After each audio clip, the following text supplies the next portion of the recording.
ആ ത്രെഡ് ഇനി നമുക്ക് ആവശ്യമില്ല. ഈ നോട്ടുകളൊന്നും ഇടുന്നതിന് ആ ത്രെഡ് ആവശ്യമില്ല.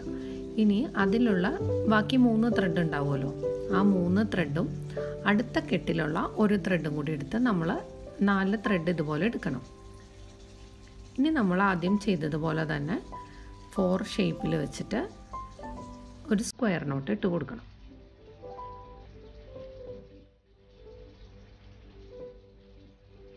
അപ്പോൾ ഇതിൽ നമ്മൾ ആദ്യത്തെ ത്രെഡ് എടുത്ത് മാറ്റി വെച്ചു. ഫസ്റ്റ് സ്റ്റാർട്ടിങ്ങിലുള്ള ത്രെഡ് ഏതാണോ ആ ത്രെഡ് എടുത്ത് നമ്മൾ മാറ്റി വെച്ചിട്ട് ആ കെട്ടിലുള്ള 3 ത്രെഡും പിന്നെ തൊട്ടടുത്ത ത്രെഡിൽ നിന്നും ആദ്യത്തെ ഒരു ത്രെഡും കൂടി എടുത്താണ് 4 ത്രെഡാക്കിയത്.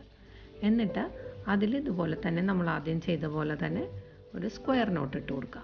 ആദ്യം ലെഫ്റ്റ് സൈഡിൽ നിന്ന് സ്റ്റാർട്ട് ചെയ്യുക, അത് നോട്ട് ഇട്ട് കഴിഞ്ഞിട്ട് റൈറ്റ് സൈഡിൽ നിന്ന് സ്റ്റാർട്ട് ചെയ്യുക. ഇപ്പോൾ അവിടെ ഇതുപോലെ ഒരു സ്ക്വയർ നോട്ട് വന്നു. ഇതുപോലെ തന്നെ നമ്മൾ ഇനി ബാക്കിയുള്ള എല്ലാ ത്രെഡും ചെയ്യണം. ഇപ്പോൾ നമ്മൾ രണ്ടാമത്തെ സെറ്റിൽ നിന്ന് ഒരു ത്രെഡ് എടുത്തിട്ടുണ്ടല്ലോ, അപ്പോൾ ഇനി ആ സെറ്റിൽ 3 ത്രെഡേ ഉണ്ടാവുള്ളൂ.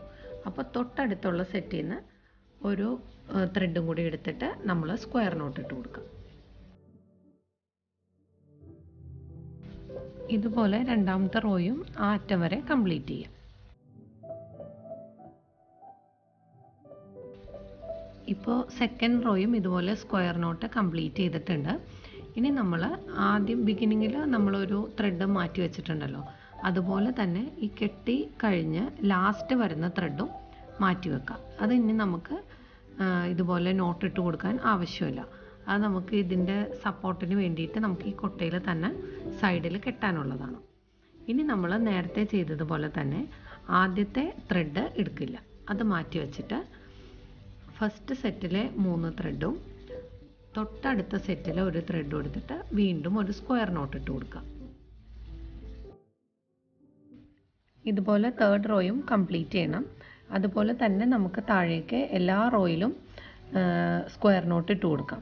സ്ക്വയർ നോട്ട് ഇടുമ്പോൾ ഫസ്റ്റുള്ള ത്രെഡ് നമ്മൾ ഇതുപോലെ മാറ്റി വെക്കണം, ലാസ്റ്റ് ഉള്ളതും മാറ്റി വെക്കണം. അതുപോലെ നമുക്ക് താഴെ വരെ നോട്ട് ഇട്ട് കൊടുക്കാം.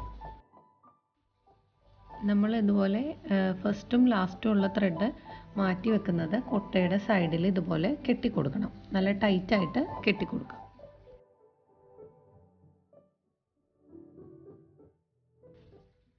ഇപ്പോൾ ഏകദേശം എല്ലാ റോയിലും സ്ക്വയർ നോട്ട് കെട്ടിക്കൊടുത്തിട്ടുണ്ട്. ഇതുപോലെ കൊട്ടയുടെ സൈഡിലേക്ക് വരുമ്പോൾ നമ്മൾ ഉള്ളിലേക്ക് ത്രെഡ് കയറ്റിയിട്ട് കൊട്ടയുടെ അകത്തായിട്ട് വേണം കെട്ടിട്ട് കൊടുക്കാൻ. ഇനി കുറച്ചുകൂടെ ഉള്ളൂ, താഴേക്ക് കുറച്ചുകൂടെ സ്ക്വയർ നോട്ട് ഇട്ടാൽ നമുക്കിത് കംപ്ലീറ്റ് ചെയ്യാം. അങ്ങനെ ഇതുപോലെ ഫുൾ നമ്മൾ സ്ക്വയർ നോട്ട് ഇട്ട് കൊടുത്തിട്ടുണ്ട്. ഇപ്പോൾ കൊട്ടയുടെ എഡ്ജിലായി എല്ലാ നോട്ടുകളും വന്ന് നിൽക്കുന്നത്. ഇനി നമുക്ക് കൊട്ടയുടെ ഗ്യാപ്പുള്ള സ്ഥലത്തൂടെ എക്സ്ട്രാ വന്നിരിക്കുന്ന ത്രെഡെല്ലാം കൊട്ടയുടെ ഉൾഭാഗത്ത് കെട്ട് വരുന്ന രീതിയിൽ ഒരു കത്രികയോ എന്തെങ്കിലും ഉപയോഗിച്ചിട്ട് എക്സ്ട്രാ വന്നിരിക്കുന്ന ത്രെഡെല്ലാം ഉള്ളിലേക്ക് ആക്കി കൊടുക്കണം. എന്നിട്ട് ഉള്ളിൽ വേണം കെട്ടിടാൻ. അപ്പോൾ ഞാൻ കെട്ടിട്ടപ്പോൾ പുറത്തായിരുന്നു ആദ്യം കെട്ടിട്ടത്. അപ്പോൾ ഒരു കാണാനൊരു ഭംഗിക്കുറവ് തോന്നിയ കാരണം ഞാനെല്ലാം ഉള്ളിലേക്ക് എടുത്തിട്ട് അകത്ത് കെട്ടിട്ട് കൊടുക്കുകയാണ്.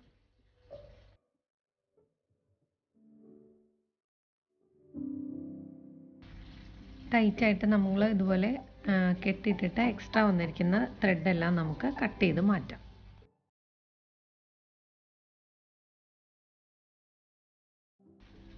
ഇപ്പോൾ അങ്ങനെ എല്ലാ ത്രെഡും ഉള്ളിലേക്ക് ആക്കി ഞാൻ കെട്ടിട്ട് കൊടുത്തിട്ടുണ്ട്. അപ്പോൾ നമ്മുടെ ബാസ്ക്കറ്റ് വീവിങ് കഴിഞ്ഞു.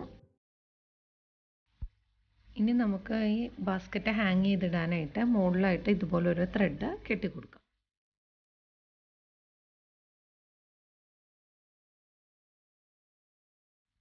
ഇപ്പോൾ നമ്മുടെ പ്ലാന്റർ ബാസ്ക്കറ്റ് റെഡി ആയിട്ടുണ്ട്. നമുക്ക് ഇതുപോലെ തന്നെ യൂസ് ചെയ്യാം.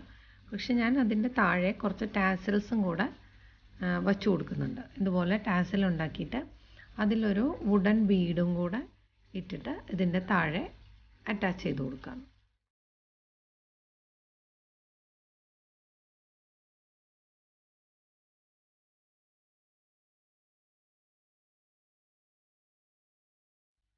ഇതുപോലെ ടാസൽ കെട്ടി കൊടുത്തിട്ട് ആ കെട്ട് വരുന്ന ഭാഗത്ത് നമ്മൾ കുറച്ച് ഗ്ലൂ ഇട്ട് കൊടുക്കണം.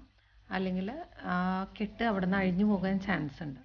അപ്പോൾ ഞാനെല്ലാം കെട്ടിട്ട് കഴിഞ്ഞിട്ടും കുറച്ച് ഗ്ലൂ ഇട്ട് കൊടുത്തിട്ടുണ്ട്. ഇതിൽ മാത്രമല്ല നമ്മൾ എന്ത് ചെയ്യുമ്പോഴും കെട്ടിട്ട് കൊടുക്കുമ്പോൾ ഒരു ഡ്രോപ്പ് ഗ്ലൂ ഇട്ട് കൊടുത്താൽ ആ കെട്ട് പിന്നെ അഴിയാതെ സെക്യൂറായിട്ട് അവിടെ ഇരുന്നോളൂ.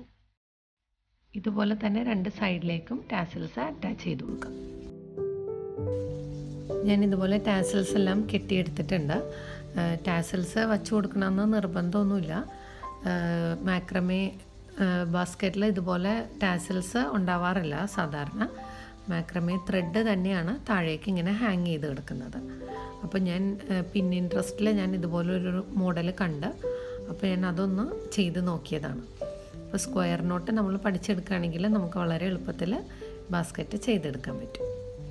അപ്പോൾ ഇന്നത്തെ വീഡിയോ എല്ലാവർക്കും ഇഷ്ടമായെന്ന് വിശ്വസിക്കുന്നു. ഇഷ്ടമായാൽ ചാനൽ സബ്സ്ക്രൈബ് ചെയ്യാൻ മറക്കരുത്.